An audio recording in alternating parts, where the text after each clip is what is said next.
Good morning guys, mga kaibigan, mga kapamilya, good morning sa inyong lahat, of course. At good morning po, Mr. Senador Toto Causin. Ayan, ito pong vlog na to ay para sa inyo, para ma-promote ko kayo at masabi natin, no, sa maliit lang po akong vlogger, beginners ako. Lahat naman ng vloggers nagsisimula, nagsusumikap para umaamo na yung channel nila, no? Pero hindi yun ang ano ko. Itong vlog na to, para ito kay Attorney Senador Toto Causin. Yeah. So, si Attorney Toto Causin kasi, attorney siya, no? Na-disbar siya dahil hindi siya gumawa ng kalokohan. Na-disbar siya kasi tumira siya ng mga tao na bibigat, no? Yun naman ang dapat. Kailangan natin sa panahon ngayon talagang dapat silipin, punahin, kasuhan, at lumaban tayo sa paninindigan ng tama. Diba? Well, ako, dito nga sa amin, madalas yung mga medyo may konting kalokohan sa lugar namin. At na-actionan, buti at ako'y nagpapasalamat at na-actionan kaagad. No? Yun ang dapat. So, okay. Start na tayo. So, attorney, para sa ito ha, ako ay nagpapasalamat sa iyo. Napakaganda ng inyong hangarin sa bayan. Number 1, okay? At magandang iyong tinatahak patungo sa kaunlaran ng bayan. Tuloy-tuloy naman ang kaunlaran ng bayan. Lalo na naupo na si BBM, ano? Nakakakita tayo ng mga pagbabago. So, si Atty. Toto po kasi, na-aware ako yan, na-aware ako kung sino ba yung vlogger na tumitira dito sa tulong list na senador natin na nakaupo na si Lito Lapid. No? Nung pag-ano niya, kita mo naman si Lito Lapid, pumasok agad dun sa hearing. Walang pasintabi. Sa hearing ba ng Quadcom yun o sa Senado? But I think sa Senado ata, na bigla na lang siyang gumanon sa lamesa na hindi man lang siya, excuse me po. O, di ba? Parang yun lang daw gusto niya pala, may tumitira sa kanyang vlogger. O, naalarma na siya doon, di ba? So mga kababayan, nakita natin yung mga asal ng mga talagang mga buhaya pa sa buhaya, di ba? Na walang ginawa kundi pasasa sa bayan. So, kailangan natin ng isang katulad ni Toto Causin. Nagsisimula pa lang siya, aminado tayo, nagsisimula lang siya. Hindi siya nagbablog just because gusto niyang tumakbo ng pagiging senador. Kasi 2 years na siya nagbablog, almost 2 years na sa yata something. So, may hangarin itong taong ito at nakitaan ko ng potensyal, kaya ginagawa ko itong vlog na ito.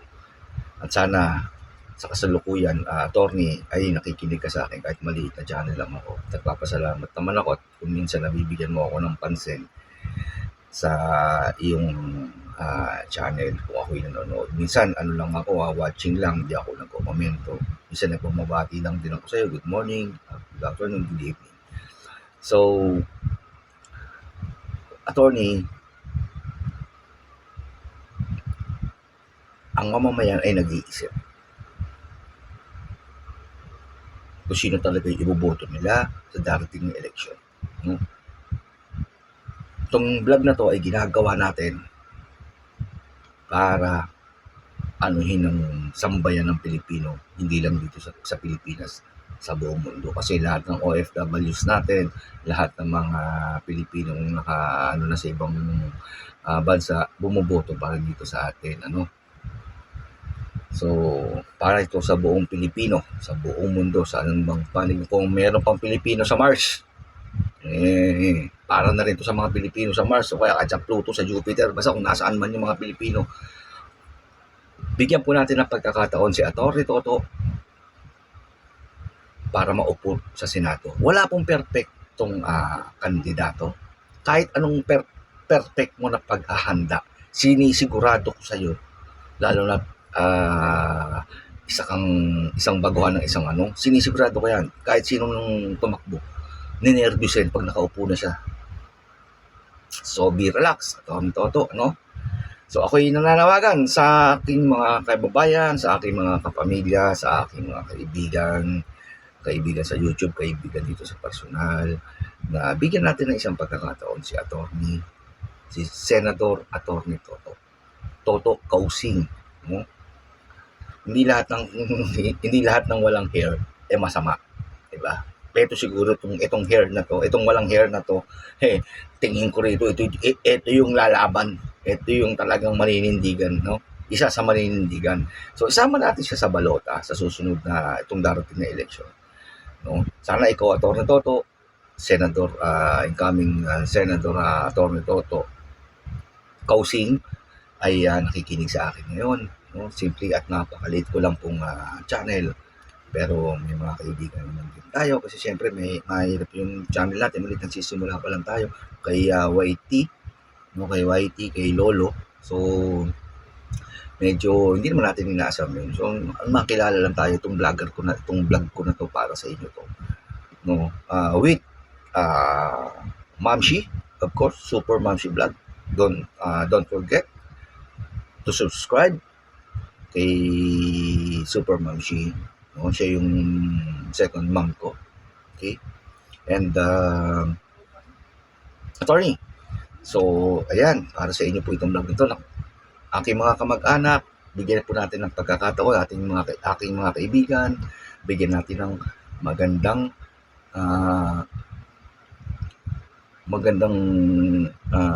pagsalubong ang gustong gawin ni Atty. Senador Toto Kausing sa ating bayan, sa mga pagtira niya ng mga mali. Lagi siya nasa panig ng katotohanan. Hindi tayo perpekto. Lahat hindi tayo perpekto, di ba? Pero at least nabibigyan ng hustisya, Yung mga bumabati ko sa mga kriminal, hindi rin sila perpekto, pero lumulugar sila sa tama. Napanood ko ngayon, nakakita ako sa isang social network, media network, yung mga mabibigat na mga media natin ngayon, hindi na ako mababanggit. Na mayroong nag-comment doon, isa doon na ako DDS ako, taga Bisaya, pero nagsisisi ako doon sa iisang boto ko at hindi na mauulit. Kasi marunong naman din ang mga DDS na tumingin ng tama at mali. At itong mga DDS na to,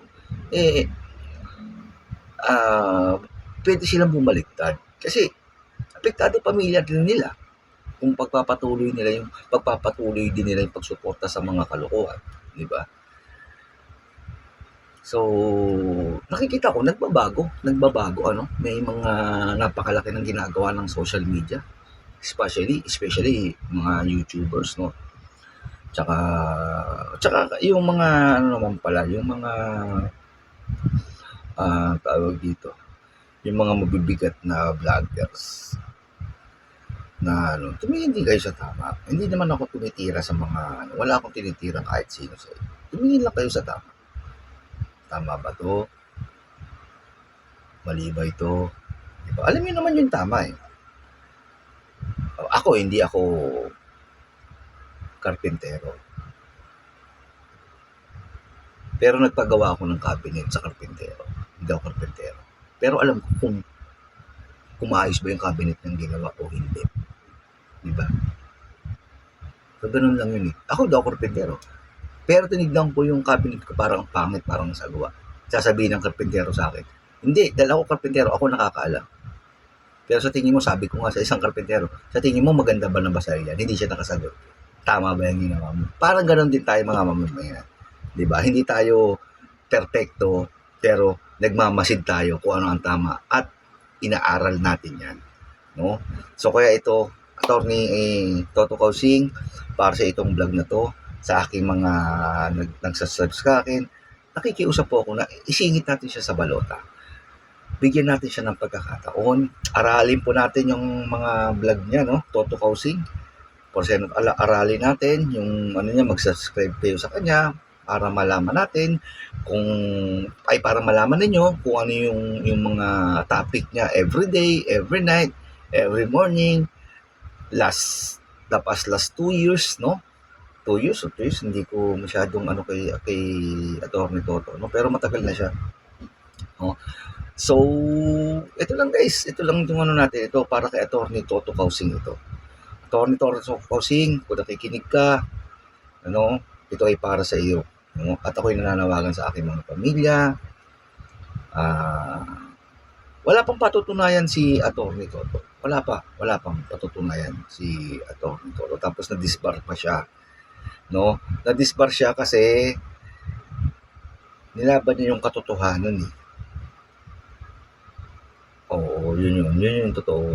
Oo. Na ano niya yung katotohanan, pinaglaban niya, nireklamo kaya siya dinisbar ng mga tulonggis ng mga korte natin.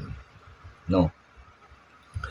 Pero hindi siya na-disbar dahil dahil meron siyang isang dahil nanira siya ng dahil sa corruption. No, it's not. No.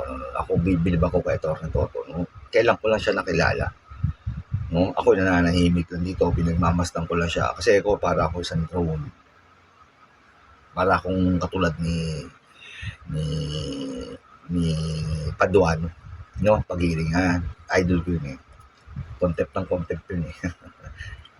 Congressman Paduano, tuloy lang natin yan. At bilib ako sa mga quadcom ngayon, ano? At napakaganda ng mga nila, ng mga investigasyon nila. Kaso kung naiinip na siguro yung tao, mag-file na kayo kasi ng kaso. Ano ba yan? Kahit ako naiinip na. Siguro naman full evidence na kayo dyan to proceed another step. No? Imbestiga kayo na imbestiga. Ikukulong. Sa kongreso, naka-aircon pa ata doon, tapos kompleto pa pagkain. Kulong yun sa wala ng pagkain. Naka-uniform sila. Yun ang targetin. Talagang kailangan dapat yan, yung mga yan, mga mabigyan ng leksyon. Diba? So, hanggang dito na lang, Attorney, para po sa inyo itong vlog na to, at sana nakikinig po kayo ngayon sa araw na ito. At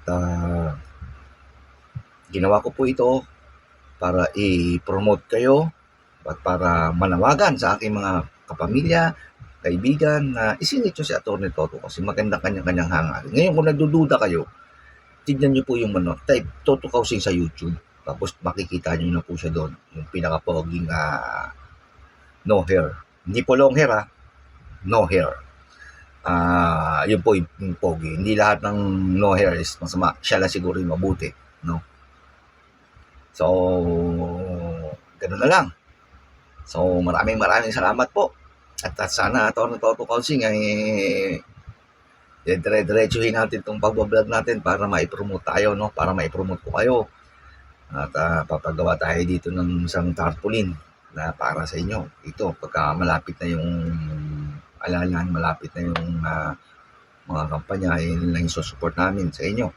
No, at ako'y naniniwala at sana huwag niyo pong biguin ang taong bayan sa inyong hangarin dahil po kami ay nakasubaybay sa inyo, sa inyong hangarin, no? Kung kayo'y magkamali, ay kami rin ang makakalaban ninyo dahil kamali kayo sa taong bayan, hindi kami makakalaban ninyo. Pero ngayon, bibigyan namin kayo ng pagkakataon. Ipaglaban ang tama, ipaglaban ang kabutihan sa bayan. Hindi naman tayo magiging perfecto dyan. Pero yung maramdaman ng taong bayan na may mga taong lumalabang katulad ninyo para sa isang katarungan, para sa isang tamang pamamalakad ng isang bansa. So, maraming ako nagpapasalamat po sa inyong lahat at magandang umaga po. Maraming ako po si Alexa Brax TV. Yan, sana po mag-subscribe kayo sa akin. Araw-arawin lang natin itong vlog kay Atty. Senador Toto Kausing.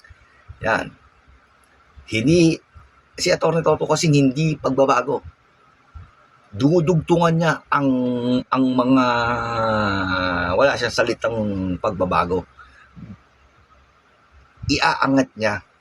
May nagbago na eh. May nagbago na. Nararamdaman din natin kung ano yung mga pagbabago, no? Didiretso, i-continue niya lahat ng mga nangyayaring kabutihan sa atin. May nagbabago na, naramdaman ko rin ang pagbabago panahon ni BBM. So, hanggang dito na lang po, no? Attorney, para sa inyo po ito, mabuhay po kayo. Alexa Brax TV po.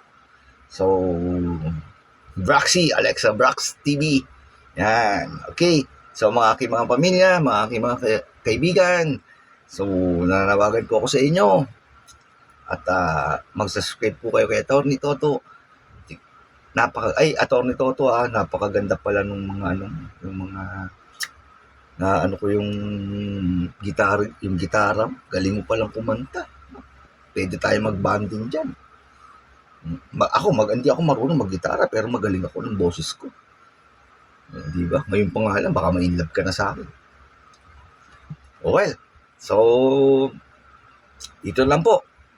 So, sana po, yung panawagan ko, bigyan natin ng pagkakataon si Senador Atty. Toto Causing para sa patuloy na pag-unlad ng ating Pilipinas. Okay? Please, ang sabi ni Atty. Toto Causing, pautangin niyo siya ng boto, babayaran kayo ng serbisyo. Okay? Yan ang kanyang pakiusap. Magpautang kayo sa kanya ng boto, babayaran kayo niya ng serbisyo. Okay?